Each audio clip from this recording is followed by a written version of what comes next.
Keputusan yang kamu ambil bukan karena kamu mau, tapi karena kamu takut dilihat aneh, tekanan masyarakat, dan gimana itu bisa membentuk pilihan, bahkan hidup kita.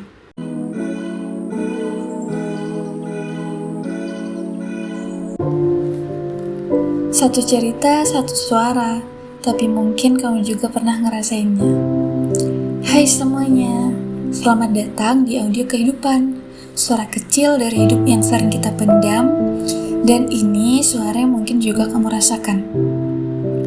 Pernah gak sih kamu ngerasa seolah-olah hidupmu bukan milikmu?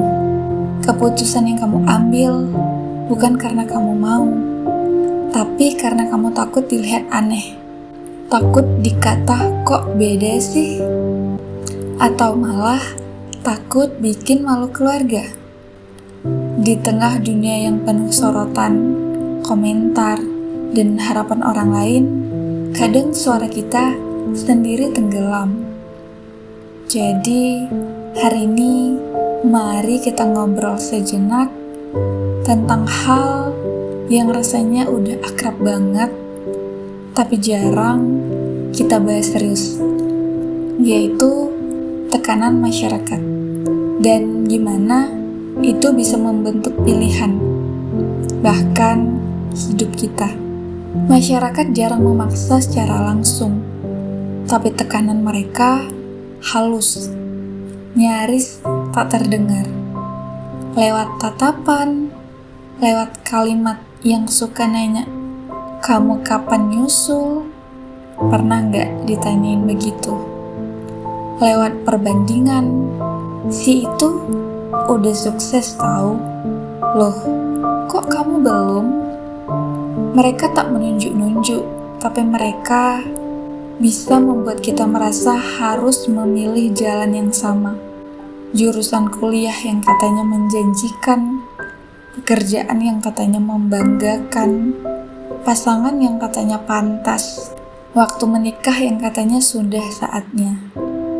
Dan kalau kita tidak menuruti, kita dianggap gagal, kita dianggap sebagai pembangkang, atau sekedar belum dewasa. Padahal ya, bagaimana bisa dewasa kalau kita bahkan tidak diberi ruang untuk memilih sendiri yang kita minati dan sukai? Kadang kita bisa hidup seperti sedang pemain peran. Kamu tahu gak, hidup itu bisa berubah jadi panggung. Kadang kita bisa hidup seperti sedang main peran, bukan karena kita pura-pura, tapi karena kita merasa harus kelihatan kuat, harus kelihatan bahagia, harus terlihat sukses di usia tertentu. Di era media sosial, semua orang jadi penonton, dan kita jadi aktor utamanya, yang capek banget berusaha tampil baik, harus baik. Tiap postingan, tiap pencapaian, dan tiap langkah, kadang bukan buat diri sendiri, tapi buat bikin orang lain diam. Kita menyusun hidup agar sesuai ekspektasi, padahal hati kita berteriak, ingin arah yang berbeda. Masalahnya ya guys, memilih karena tekanan bukan berarti kita bebas dari masalah. Justru luka yang kita pendam seringkali lebih dalam. Orang yang menikah karena disuruh, kadang menyimpan kesedihan bertahun-tahun. Orang yang kuliah di jurusan pilihan orang tua, kadang kehilangan semangat dan motivasi hidup. Dan mungkin itu aku dan kamu rasakan. Orang yang bekerja sesuai harapan lingkungan bisa jadi bangun tiap pagi dengan hati yang hampa, bukan dengan hati yang cerah, bukan dengan hari yang semangat dan cerah, tapi hari yang selalu penuh dengan tanda tanya. Hari ini ada apa lagi?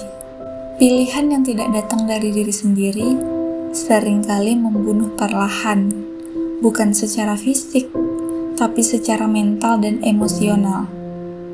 Jadi, bagaimana caranya? Bagaimana kita tahu yang mana suara masyarakat dan mana suara hati kita sendiri? Kita harus belajar diam, bukan karena menyerah, tapi karena dalam diam kita bisa mendengar dengan jernih. Kita harus bisa tanya ke diri sendiri, apa yang benar-benar aku mau? Bukan karena takut dikata, bukan karena ingin diakui, tapi karena aku merasa ini benar. Menjadi diri sendiri bukan berarti egois, guys, tapi berani jujur tentang arah yang kita yakini. Karena kalau kita hidup untuk menyenangkan semua orang, kita akan kehilangan diri sendiri di tengah jalan itu. Memilih jalan sendiri itu gak selalu mudah, benar. Akan ada komentar ini itu, akan ada kecewa dari orang-orang yang kita sayang. Tapi kalau itu adalah kebenaranmu, jadi itu layak harus diperjuangkan. Kamu berhak menentukan kapan kamu siap menikah. Kamu berhak ganti karir meski orang lain bilang itu bodoh. Kamu berhak hidup pelan-pelan, walau dunia sibuk mengejar pencapaian. Kamu berhak memakai baju yang kamu sukai, walau orang lain bilang aneh.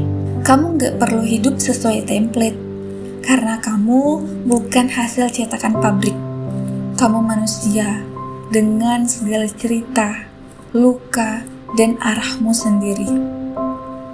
Ada pertanyaan, kenapa banyak orang kerja kantoran padahal gak suka? Dan jawabannya adalah, karena katanya yang penting kerja yang jelas, bukan kerja yang bahagia. Kerja di passion, ntar dikira nganggur tapi sok sibuk. Kenapa sih orang tua suka bilang, yang penting cepat menikah? Karena mereka pikir pernikahan bisa menyembuhkan semua masalah. Padahal kadang malah nambah cicilan dan skripsi kedua, yaitu rumah tangga. Kalau kita nggak nurut sama ekspektasi masyarakat, apa yang terjadi? Palingan cuma kita disangka nyeleneh, gak normal, dan tukang lawan arus. Tapi ya udah. Ikan sehat memang berenang ke arah yang beda kok. Kenapa setiap lebaran ditanya, kapan nyusul? Karena masyarakat tuh job desk-nya yaitu nge-MC perjodohan dadakan. Benar nggak? Skripsi belum kelar, gak peduli. Yang penting undangan mereka full terus. Yang penting mereka jahit baju yang full terus. Kadang hidup terus menuruti orang lain. Kita jadi apa? Ya jadi boneka, lengkap dengan senyum palsu, dan baterai cepat habis. Cocok buat pajangan, bukan buat hidup. Kenapa kita disuruh jadi anak sukses versi orang lain? Karena anak sukses versi mereka itu gajinya besar, menikah di usia muda, dan tidak suka membantah. Padahal sukses versi kita, bangun pagi aja udah tepuk tangan banget kan? Kenapa pas kita beda pilihan, dibilang kita tuh gak normal? Pernah gak kamu kayak gitu? Ya karena mereka takut kamu bahagia tanpa harus ikut-ikutan. Kebahagiaanmu itu dianggap ancaman sistem bagi mereka. Dan gimana rasanya hidup buat nyenengin semua orang? Kayak jadi badut sirkus yang lupa cara lepas make up. Lucu di luar, tapi di dalam rasanya hampa. Kok setiap pilihan hidup harus ada persetujuan orang sekampung sih? Pernah gak mikir begitu? Karena hidupmu dianggap telenovela rakyat. Satu langkah aja langsung rame yang komentar. Loh, kok bisa gitu sih? Terus kalau kita hidup buat orang lain, kita dapat apa? Kita dapat cuma capek, emosi, dan tagihan mental bulanan. Bonusnya bingung sama diri sendiri setiap malam. Kayak overthinking gitu. Siapa nih yang suka overthinking di malam hari? Aku juga sama kok. Karena kita manusia biasa yang kepalanya, isi otaknya tuh kayak rapat, ya enggak? Jadi, hari ini kalau kamu sedang merasa bingung karena pilihan nggak disetujui banyak orang, ingat ini ya. Orang lain mungkin bersuara paling keras, tapi hatimu tahu arah yang paling benar. Dunia akan terus menekan kamu, tapi kamu bisa memilih untuk tidak tunduk dan tetap berjalan sebagai dirimu sendiri. Karena pada akhirnya yang akan tinggal menjalani hidup ini bukan mereka, tapi dirimu sendiri. Dan kamu layak menjalani hidup yang kamu pilih sendiri.